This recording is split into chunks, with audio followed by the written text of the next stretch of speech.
Buenas tardes. Las figuras las he mandado esta tarde. Hoy continuamos con el tema 4. Vamos a ver si podemos terminar el tema 4. Creo que es fácil hacerlo. Y voy a compartir pantalla para ver si queréis alguno más. A los que me han pedido ya una vez las figuras, se las voy a mandar. El que quiera que le mande las figuras que yo he ampliado, que me mande un correo y sin problema se lo envío. No hay ningún problema.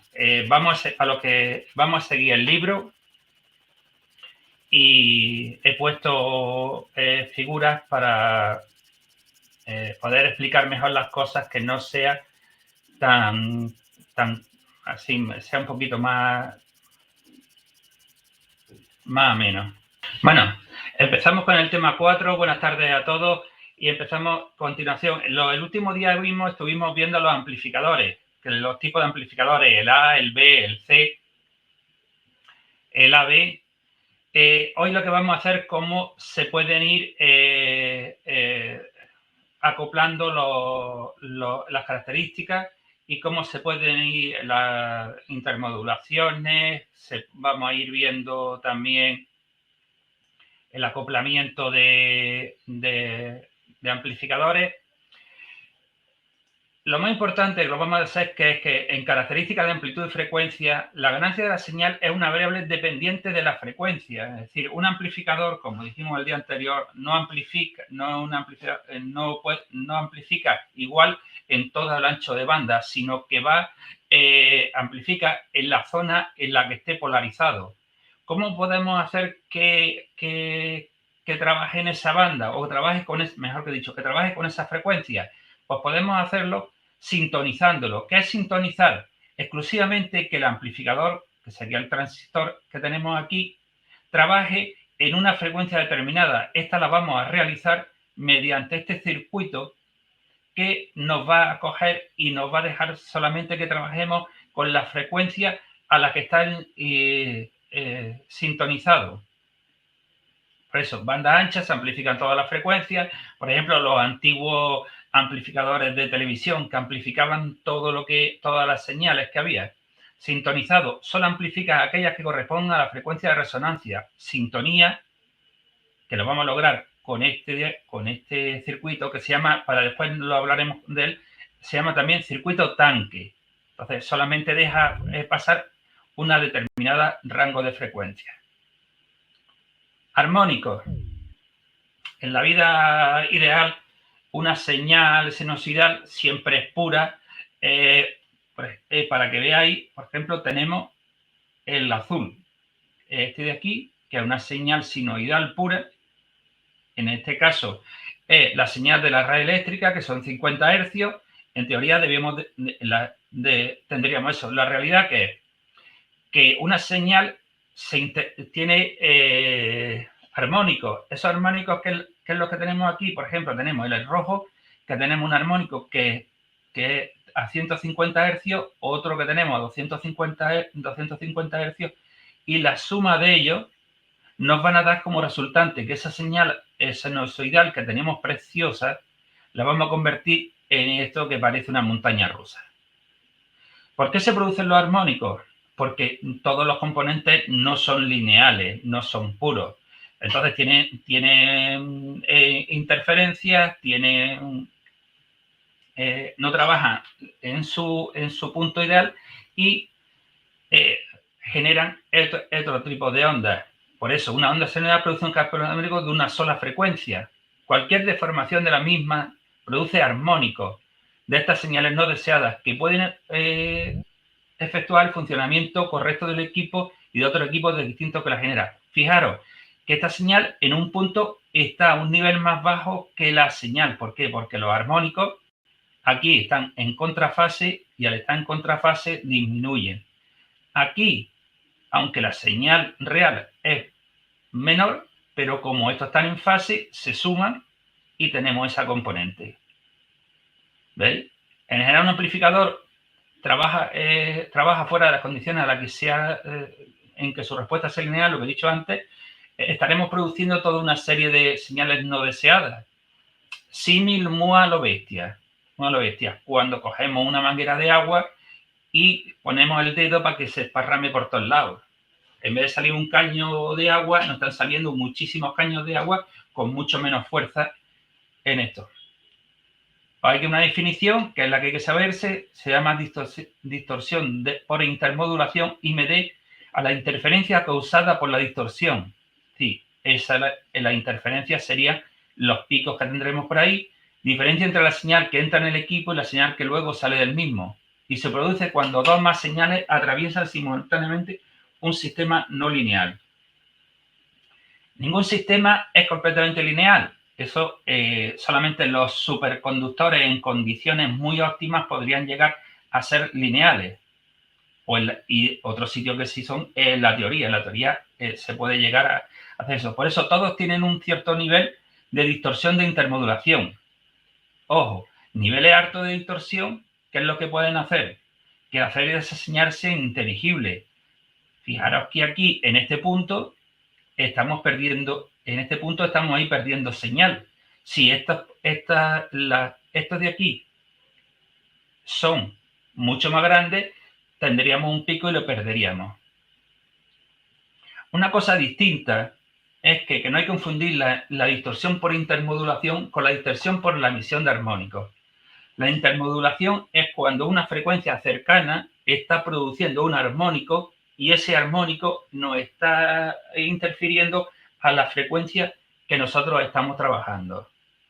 Por eso, son dos cosas, intermodulación por distorsión, es decir, hay una modulación de otra frecuencia cercana a esta que la interfiere, aunque hace el mismo resultado, pero ya no es que no sea lineal el equipo, sino que nos mete ruido, nos mete interferencias por esa señal que tenemos cercana. Acoplamiento de amplificación. Cuando aquí tenemos un amplificador, tenemos una señal muy débil, no se puede usar un amplificador que nos eleve la potencia a toda la potencia que queramos.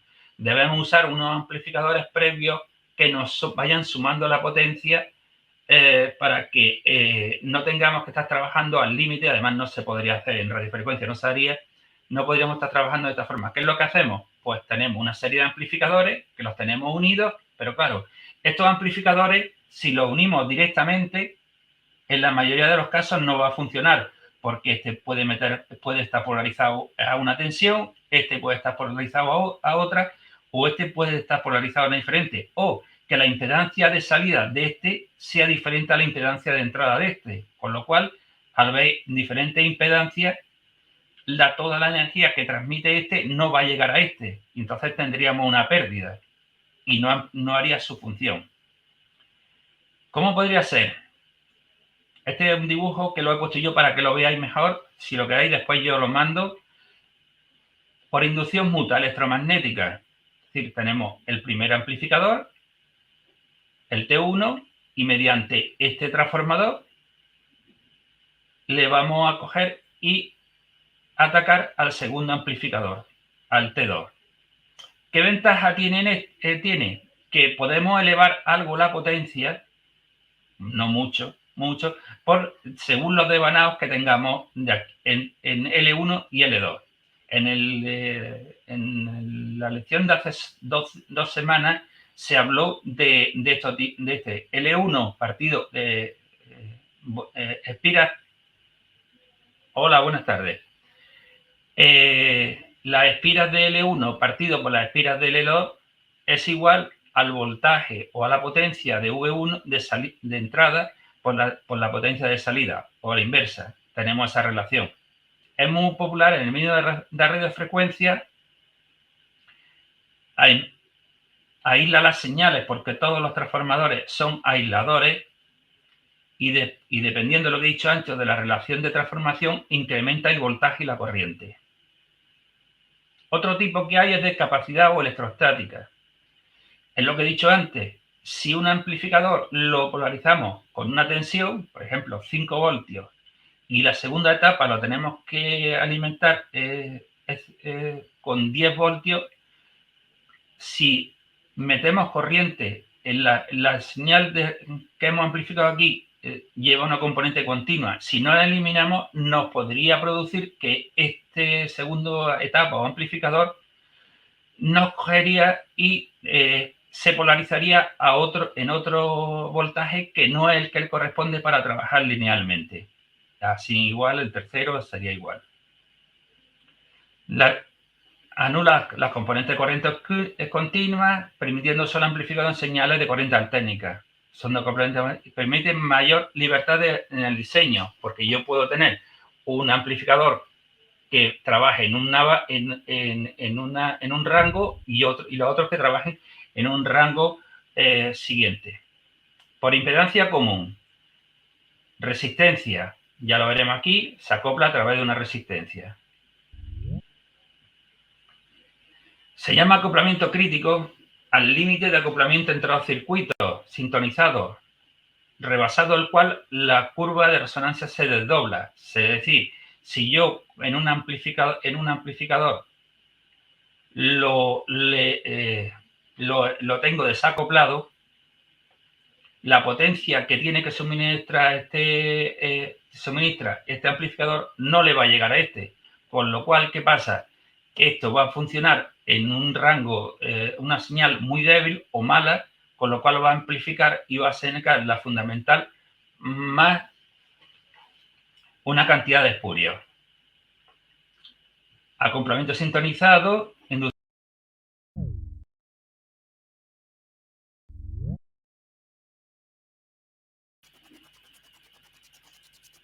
vale, creo que tenéis ahora el sonido. Es que cuando me ha echado el sistema me ha echado de todo. Disculpad. Acoplamiento sintonizado. Acoplamiento sintonizado, tenemos dos circuitos tanques. Estos circuitos tanques solamente dejan pasar una frecuencia. Esta frecuencia la amplifica el amplificador y es un amplificador que tiene una gran selectividad al solo permitir tener una sola frecuencia. Los acoplamientos inductivos se usan cuando se requiere una selectividad grande, como por ejemplo amplificadores de frecuencia intermedia, FI, que ya lo veremos en el capítulo 6. También lo podéis ver el FI este como IF, ¿sabes? Porque en inglés se dice al revés. Los amplificadores proyectados para amplificar bandas de frecuencia proporcionan una ganancia máxima para la frecuencia central. Relación de potencia entre la salida y entrada. Es una relación entre la potencia de salida en alterna radiofrecuencia y la entrada de corriente continua a consumo y nos va a decir lo que es el rendimiento de la etapa de un circuito. Adaptación. Según hemos visto, la transferencia máxima de potencia entre dos circuitos se dará cuando la impedancia de salida y la del primero sea igual a la de la entrada del siguiente. Es lo que decíamos antes. Vamos a coger y necesitamos que los dos amplificadores tengan una impedancia característica igual. Si tienen diferentes impedancias, ocurre que van a perder potencia porque uno va a trabajar a una resistencia y otro a otra resistencia. Potencia en cresta, peak envolvent power. Mi inglés es un poco malo, ¿eh? Potencia de cresta. Sería desde el nivel 0 hasta la cresta, hasta el punto máximo. Ya puede ser en la zona negativa o puede ser en la zona negativa. Siempre la potencia de cresta positiva es en valor absoluto igual a la negativa. El valor absoluto de los dos se corresponde. Potencia de cresta o pico definido como la máxima excursión, ampliación positiva o negativa de cualquiera de estas magnitudes, es decir, el valor máximo positivo o negativo de la sinusoide. Potencia de cresta de pico a pico. Es la potencia que hay entre el nivel más bajo de la onda sinusoidal y el nivel más alto de la sinusoide. Esa sería el potencia pico a pico. Por ejemplo, la potencia que transmite USB no es un valor estable ya que varía rápidamente al ritmo de voz. Y como sabemos, cuando se habla frecuentemente en micrófono, no da una potencia de salida igual. Depende de qué respuesta tenga a nuestra frecuencia de la que estamos hablando. Por eso, en esas etapas siempre trabajan en el bando la banda de la zona auditiva. ¿Alguna duda? Si tenéis alguna duda, levantad la mano, por favor.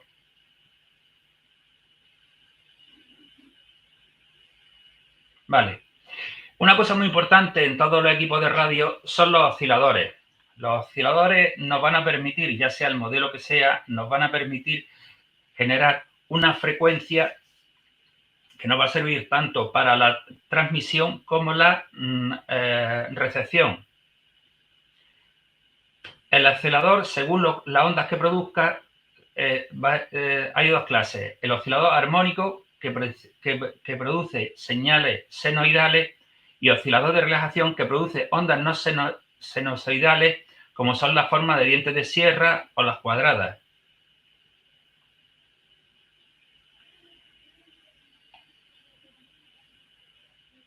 Realimentación. En los osciladores se utiliza mucho la realimentación para poder amplificar la baja señal que dan los osciladores. Los osciladores, por lo general, tienen un nivel muy bajo y necesitamos que se aumente. ¿Cómo lo hacemos? Mediante realimentación. Ahora lo veremos. Veremos aquí cómo se hace la realimentación. Fijaros, el amplificador, tener la salida del amplificador y parte de esa señal vuelve otra vez a través y vuelve a amplificarse, con lo cual aumenta. La realimentación puede ser positiva cuando la señal de realimentación está en fase con la señal de entrada. Es el fundamento de los osciladores. Ojo, el fundamento es, y aquí lo está diciendo claro, cuando la señal de realimentación está en fase con la señal de entrada. La realimentación negativa cuando está en contrafase y sirve para estabilizar amplificadores mejorando su respuesta a estabilidad. Podría servirse, por ejemplo, para eliminar una frecuencia indeseada. Si tenemos un amplificador de la entrada realimentada intencionadamente de forma positiva, sería amplificada y reglamentada de tal manera que el amplificador tendría siempre salida aunque no hubiera señal. Tipos de osciladores. El transistor condensador recibe una corriente continua y genera una alterna. Circuito oscilante, que oscila a una frecuencia fiada, un transistor capaz de amplificar, y un circuito de realimentación, que suministra la energía al circuito. Amplifica, esto va a hacer que oscile, RC, y aquí, con esta realimentación, este amplificador se llama puente de Wade. Solamente este valdría para frecuencias inferiores a 100 kHz. Aquí os pongo una cosa para que os deis cuenta. Todos estos tipos de osciladores, un oscilador, si no tiene alimentación, empieza oscilando a máxima potencia y se va disminuyendo. Si no lo realimentamos, si no amplificamos esta señal para que el oscilador vuelva a tener energía, volvería y se terminaría agotando, apagando. Tipo de osciladores. Oscilador LC. Inductancia, capacidad. Tiene una red de realimentación formada por una bobina y un condensador en paralelo. Su funcionamiento se basa en el almacenamiento de energía de la carga electrostática del condensador y el campo magnético de la bobina. ¿Qué es lo que hace? Una carga eléctrica al pasar genera un campo magnético y el condensador se carga. Lo vamos a ver aquí mejor. Fijaros en la figura. Ay, de hecho, se han mezclado. Tenemos el condensador se está descargando. Está circulando por aquí, está generando una corriente que a su vez va a generar otra corriente y empieza a cargar. Esto así, este tipo de condensador es un condensador variable. ¿Qué es lo que pasa con un condensador variable? Que dependiendo de la capacidad vamos a modificar la frecuencia que tenemos.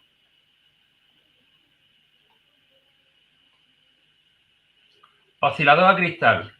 Un oscilador a cristal es un cristal que va a funcionar a una frecuencia de resonancia. Sí, cuanto más delgado, resonancia. Esto no lo podemos fabricar nosotros, viene ya fabricado de fábrica y te dice la frecuencia y la capacidad para la hora de hacer los cálculos. Y si os fijáis, este cristal es lo mismo que este de aquí. Hace la misma función. Si os fijáis, la bobina y el condensador hacen la misma función que el cristal. Lo mismo. ¿Qué es lo que pasa? En el cristal se le puede poner asociado un pequeño condensador ajustable para variar un poco la frecuencia. Oscilador controlado por tensión. Los factores que influyen en la frecuencia de oscilación, esto es muy importante. Es que dimensiones, el corte, la temperatura. De hecho, los osciladores de cristal normalmente en equipos que merezcan, están metidos dentro de una especie de horno controlado por una resistencia, y esa resistencia tiene siempre a la misma temperatura el cristal para que funcione siempre a la misma frecuencia, no tenga desviación. Aunque el cristal está cortado a una frecuencia, puede tener pequeñas variaciones. Si lo tenemos en un horno, las variaciones serán mucho más pequeñas. Como decimos, actúa en resonante paralelo sustituyendo el tanque, que es el condensador LC, el circuito LC del circuito oscilador.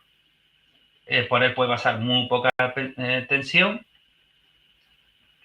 O el oscilador controlado por tensión. Si os fijáis, en esta figura tenemos un circuito tanque, pero con una diferencia. Estos condensadores, depende, ya lo vimos en el primer día, depende su capacidad, dependiendo, estos diodos condensadores, depende su capacidad dependiendo la alimentación que le suministremos. Entonces, aquí un potenciómetro regula el voltaje que van a recibir los condensadores y según los condensadores tengan la capacidad, con su inductancia van a generar bobinas, van a generar una frecuencia y esto nos lo van a amplificar. Fijaros que aquí en este, ya en vez de utilizar un conector un transistor PNP o NPN, ya vamos a utilizar un transistor MOSFET. Oscilador VCO, estos osciladores emplean circuitos de... ¿Qué es un circuito tanque? Un circuito tanque es el circuito que está formado por un condensador y una bobina. Esto es un circuito tanque. Se le llama circuito LC o circuito tanque. Es lo mismo.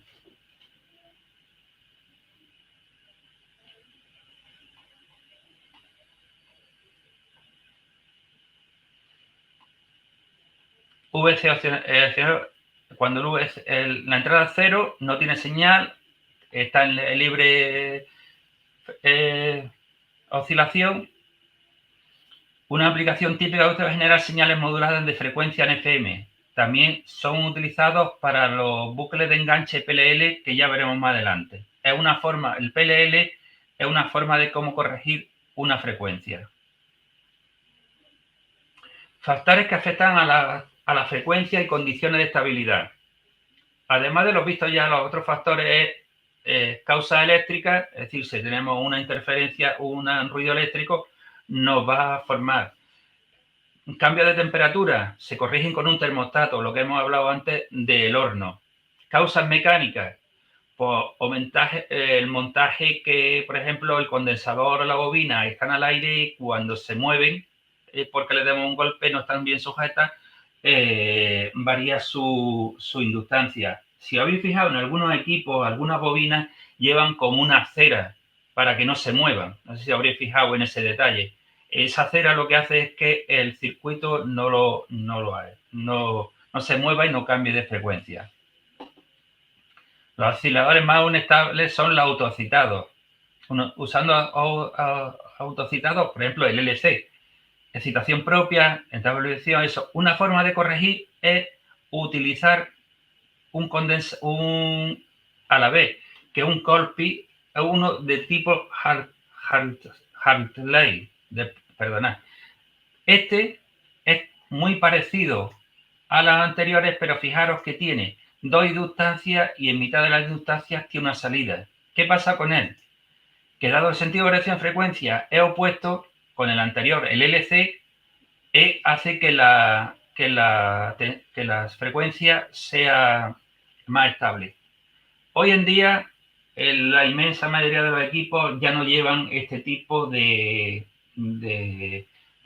osciladores. Suelen utilizar los sintetizadores PLL y de síntesis directa de la frecuencia. Con ellos se evitan todas las frecuencias. También os digo que en muchos equipos llevan un cristal de referencia, un oscilador de refrecuencia, que es un oscilador que tiene una estabilidad muy grande, pero no se suelen usar así para un equipo normal. Ruido en fase. Ya hemos dicho que antes una señal senoidal, eso sería una señal, como nosotros decimos, una señal senoidal, pero con muchas interferencias, con ruido. ¿Qué tipo de ruido? Ruido de fase. El ruido de fase. El ruido que se va produciendo es como si estuviéramos dentro de él poniendo armónicos, la suma de los armónicos. ¿Qué pasa cuando todo este tipo de ruido es muy grande? Que la señal se hace ininteligible. No puede decodificarse, transmitirse sí, pero estamos transmitiendo una cosa que no va a poder ser decodificada. ¿Alguna duda? Os pongo, para que no lo sepáis, 7UR.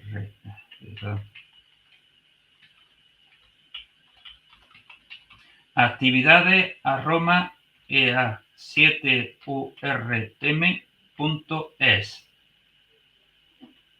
Me mandáis un correo aquí y yo os mando todas las figuras para que tengáis igual que las tengo yo. ¿Qué es la modulación? La modulación es modificar una señal portadora, la que nos genera, por ejemplo, un oscilador, con una señal moduladora, que puede ser lo que estamos hablando. Cuando hablamos, puede ser, y obtenemos una señal modulada. La onda portadora nos va a transportar una información que se expresa a merced al código en el caso de que radiografía o la voz. ¿Cómo puede ser? De onda continua, bandas laterales, modulación en amplitud, AM, que esto sí os sonará más, modulación en banda lateral, modulación en frecuencia y modulación en fase.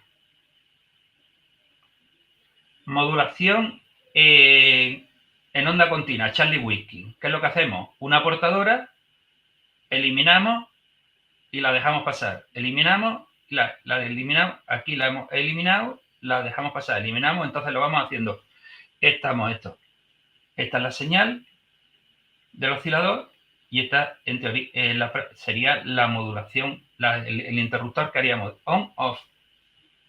¿Qué es lo que sería? En el receptor nos cogería y él detectaría un pulso o, dependiendo, una raya es una tercera parte de la longitud un punto es la tercera parte de la longitud de una raya, dependiendo de la longitud, de la anchura, pues ya sabría el cuál es, si era un punto o una raya. Bandas laterales.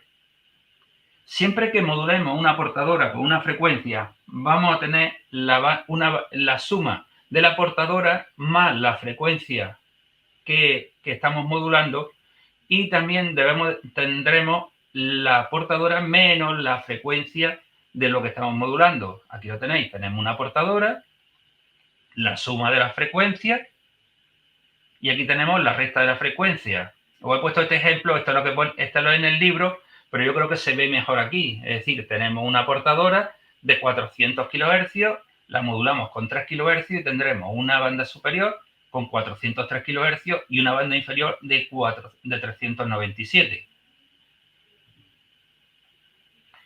Cuando transmitimos las bandas laterales, transmitimos la banda lateral inferior, lower, la portadora, y la banda superior, upper. Tanto la banda inferior como la banda la banda superior como la banda inferior tienen la misma información. Esta información es igual que esta, exactamente igual. Modulación de amplitud, AM. Hoy en día quien utiliza AM normalmente son las estaciones de radio comerciales. En AM también se suele utilizar en bandas ciudadanas, pero en radio aficionado muy poca gente utiliza ya AM. Tenemos un micrófono, tenemos un modulador,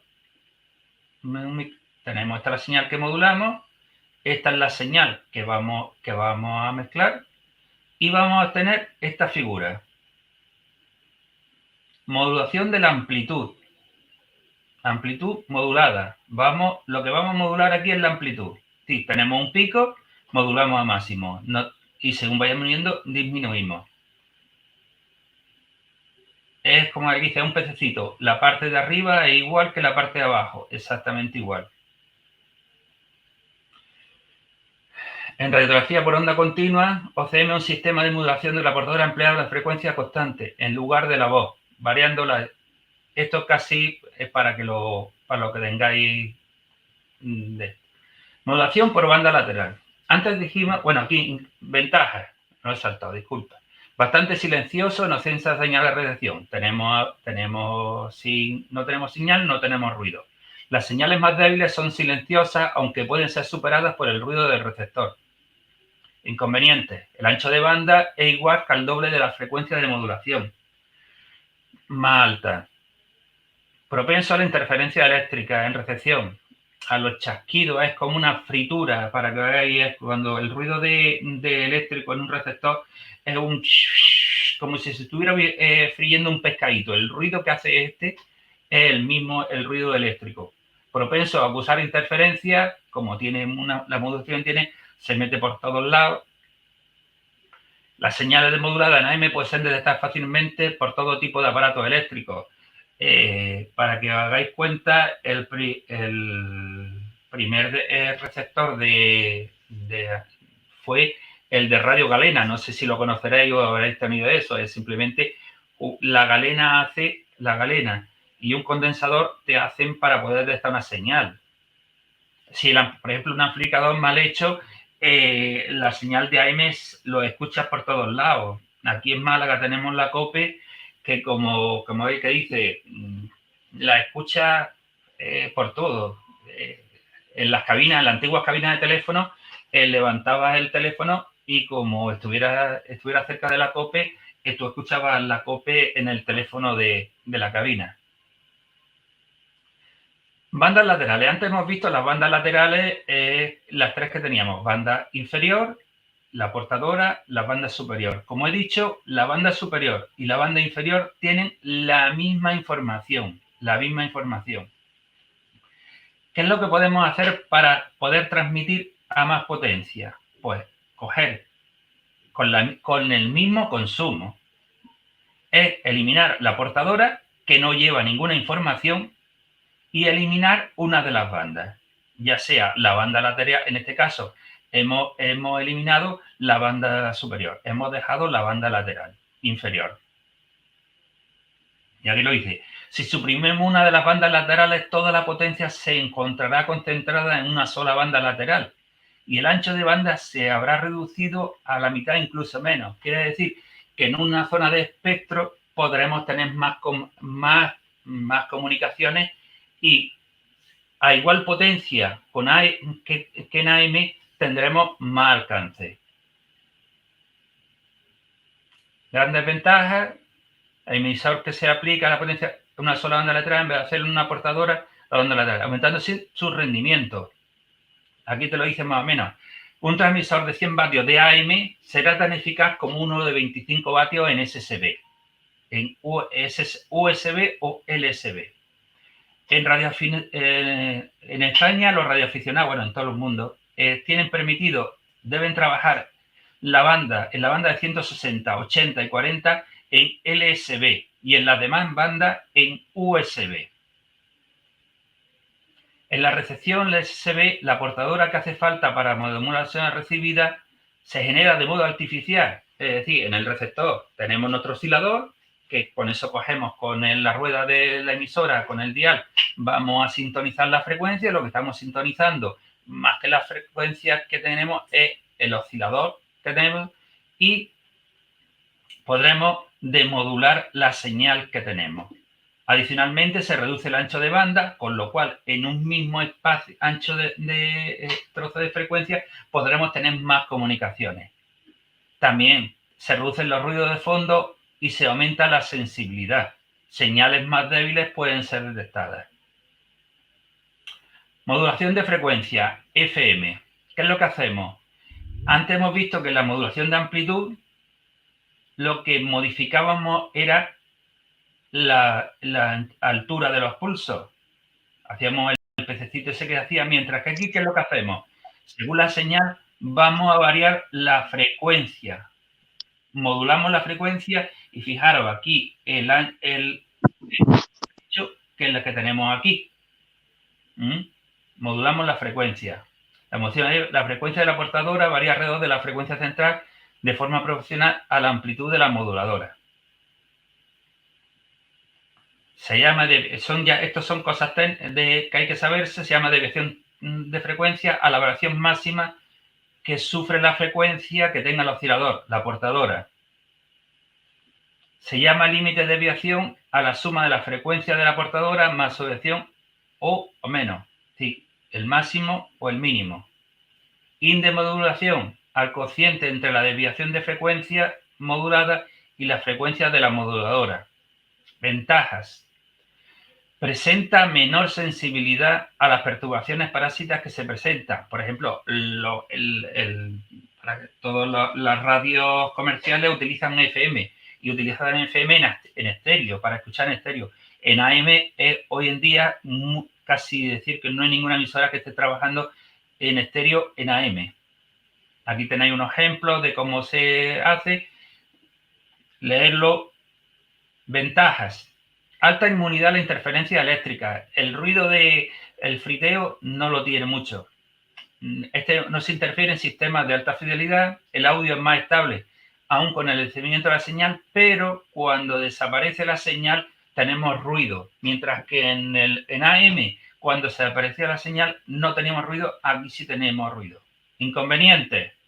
En la recepción, el altavoz en ausencia de señal obliga a activar el silenciador o squelch.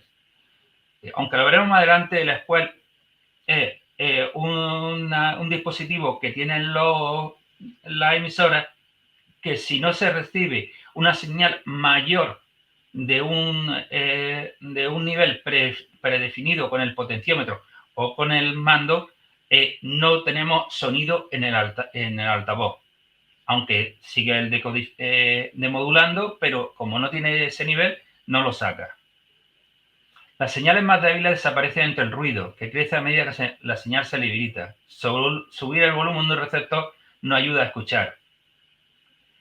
El ancho de banda aquí ocupa menos espacio, no es igual al doble de la frecuencia de modulación. La interferencia en modo FM es estable en transmisión. Hay pocas probabilidades de que se oiga nuestra voz, pero sin producirse un zumbido. Y aquí os pongo un ejemplo de un audio, y según la modulación vamos a tener este tipo en AM o este tipo en FM, para que podáis ver las diferencias. Modulación en fase. No se introduce modulación de frecuencia en el oscilador, sino que se hace posteriormente. Es decir, el oscilador en este modo se mantiene una frecuencia estable. ¿Qué es lo que hacemos? Que adelantamos o atrasamos la fase. ¿Cómo lo podemos hacer, atrasar o adelantar la fase? Si os acordáis, en los capítulos anteriores hablamos cómo se puede, a través de un circuito RC o LC, cómo adelantar o atrasar una transmisión, una frecuencia. Ventaja. Si varía gradual las cosas. Ventaja. Si se corta la fase, se produce la cresta, o sea, aumenta la frecuencia. Si se prolonga la fase, la cresta se produce después, retardando, cortando la frecuencia. La modulación en fase PMM es una modulación indirecta. Desvía la señal conforme a las variaciones de la señal de audio. Aquí tenéis, fijaros la diferencia que hay. Mientras que en FM siempre la sinusoide era perfecta, aunque fuera más ancha, aquí siempre hay, como dice, no hace la desviación completa.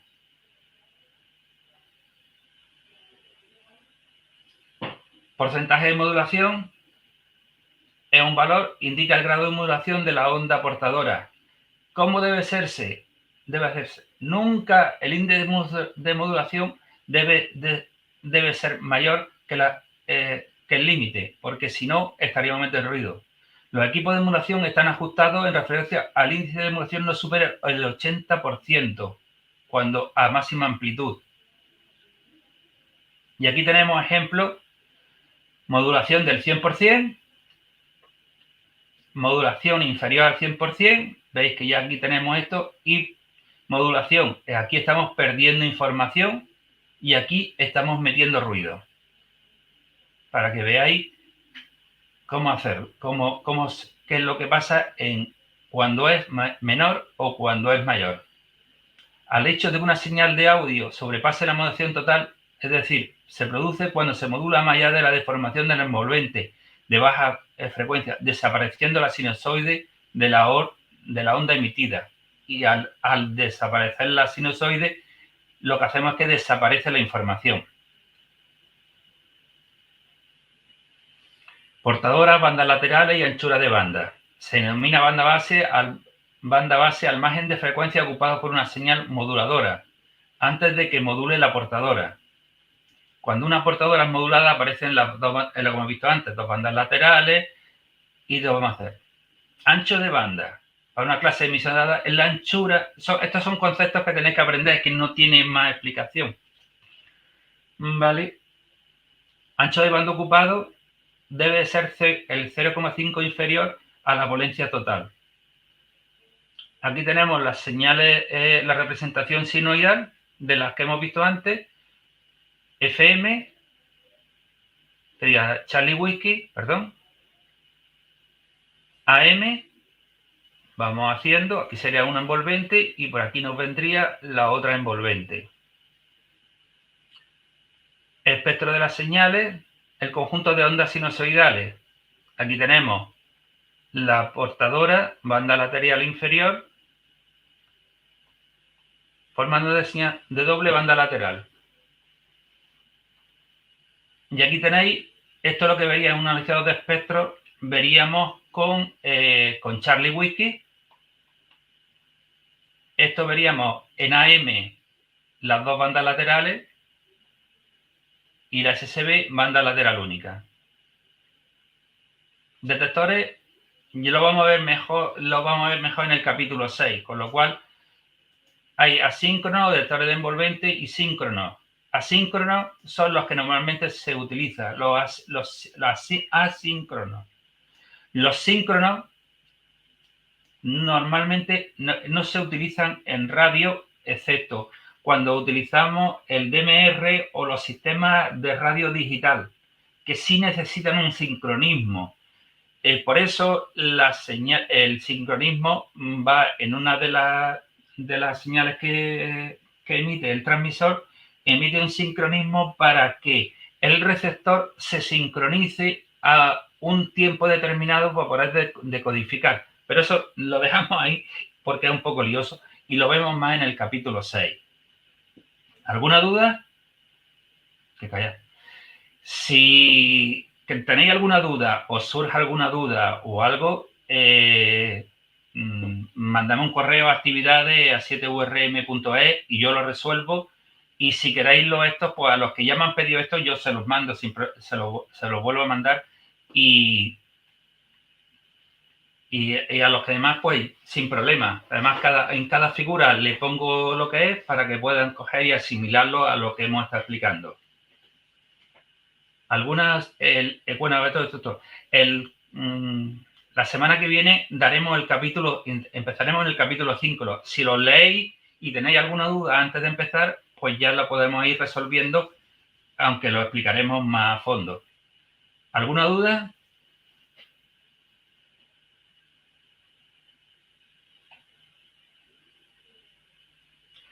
Bueno, pues con esto el capítulo 4 lo hemos terminado, porque ya el 5 es circuitos digitales. Ya empezamos la semana que viene. Pues muchísimas gracias por vuestra atención y ya lo sabéis, estoy a vuestra disposición para las dudas que tengáis. Un saludo a todos y hasta la próxima semana. Gracias, buenas tardes. Hasta la próxima semana. Gracias a ti por escucharme.